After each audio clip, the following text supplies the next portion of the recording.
Watching that particular moment when Frank hit the wall and, well, as he flies over the wall, it takes your breath away. This is live. We have no idea how he is.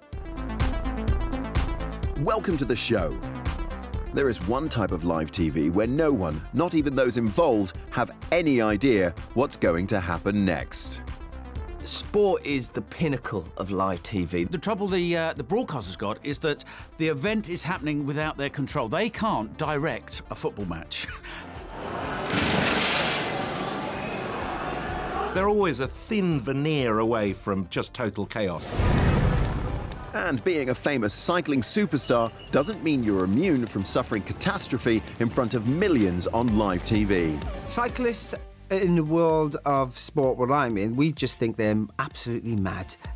The Tour de Suisse is an annual cycling race that consists of 9 competition stages across all parts of Switzerland. In 2010, hotly tipped British sprint cycling legend and Olympic silver medalist Mark Cavendish was competing in the sprint finish of stage 4 of the event. Can't go too early as Lagutin goes on the left-hand side. Cavendish bounces out of here. So we got Mark Cavendish in the Tour de Suisse, comes around the final bend. He thinks he's in the front. There's a chap in front of him. There's about 60 bikes right behind him. Chierlek's going to go for it. It's a tie between these two. Cavendish goes in the middle. Mark Cavendish, from the Isle of Man, a brilliant cyclist. Cavendish goes for the line. He's got that sprinting technique that really all cyclists would desire to have. Is he going to get this one? Oh, it's a massive crash on the finish line. Hausler goes down, Cavendish goes down, Pataki takes the win, but they're all over the road. He comes crashing down onto the floor. He leans on Hausler and Cavendish go absolutely flat out across the road. Mark Cavendish takes himself out and virtually the rest of the field too. It's like a cartoon. The 60 other bikes that are immediately behind them, obviously are going to go arse over tit over them. Both of them lent on each other at probably 40 or 50 miles an hour. And it's just that this horrible concertina thing. It's just ridiculous. It's carnage. Well, this is the rough and tumble of bike racing. Just horrible. I mean, it's embarrassing for them because they actually care, and it looked painful. Just look at the amount of skin Hausler's lost. That's very, very sore indeed. Nutters. That might be the end of his Tour de France. Let's hope not. The bike is in pieces. Well, here's the thing about cycling, right? It's really boring to watch, but I do like the lycra of the men. Do I want to objectify them? Yes, I do. The same event in 2008 provided one of live TV's most shocking cycling mishaps involving 5-time national road race champion Luxembourg's Frank Schleck.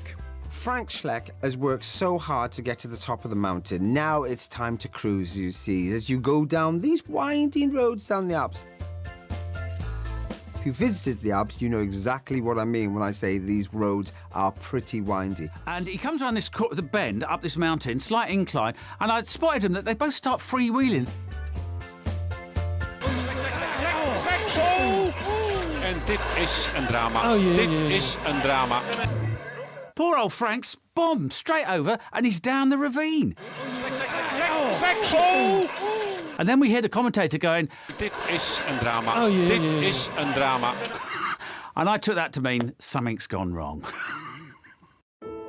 Millions of viewers around the world are watching to see if Frank is still alive. Watching that particular moment when Frank hit the wall and, well, as he flies over the wall, it takes your breath away. This is live. We have no idea how he is.